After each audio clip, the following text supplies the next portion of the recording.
პარლამენტში ალტერნატიული პირადობის მოწმობის საკითხის განხილვა დროებით შეჩერებულია, თუმცა განხილვის განახლება უახლოეს მომავალში ექსპერტების მონაწილეობით იგეგმება.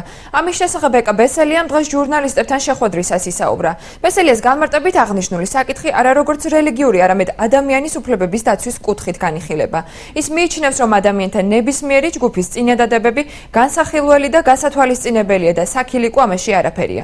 შეგახსენებთ, რომ აიდი ბარათების ალტერნატიული მოწმობების დაშვების მოთხოვნით მოქალაქეთა ნაწილმა 100,000 ხელმოწერა შეაგროვა. მსგავსი მოთხოვნით 11 მარტს სახელმწიფო კანცელარიაში განცხადება პრემიერ-მინისტრის სახელზეც შევიდა.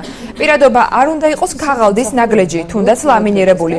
ეს უნდა იყოს გაუყალბებელი დოკუმენტი, რომელიც აკმაყოფილებს საერთაშორისო სტანდარტს.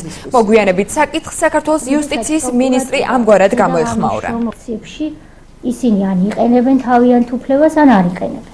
ყველა სოფლის მოსახლე, რომელიც უფლებებით შეიძლება დადობა არ უნდა იყოს ქაღალდის ნაგლეჯი, თუნდაც ლამინირებული.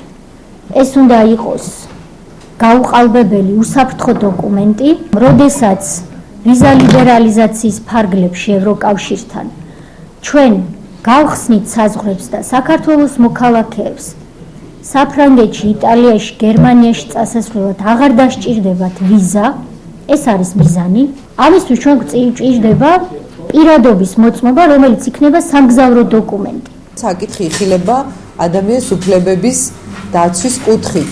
რამდენად არის დაცული იმ ადამიანთა უფლებები, რომლებიც ითხოვენ ალტერნატიულ პირადობის მოწმობებს და ამას ჯერჯერობით ვერ აღწევენ. თუ საუბრობთ უმცირესობის უფლებების დაცვაზე, ნებისმიერი უმცირესობის 100,000 მოქალაქე, რომელიც შესაძლოა მართლაც უმრავლესობას არ წარმოადგენდეს, თუმცა შეიძლება მათი რიცხვი ბევრად მეტი იყოს. ნამდვილად იმსახურებს იმას, რომ მათ ყურადღება მიაქციოს სახელმწიფო წვლის წარმომადგენლებს.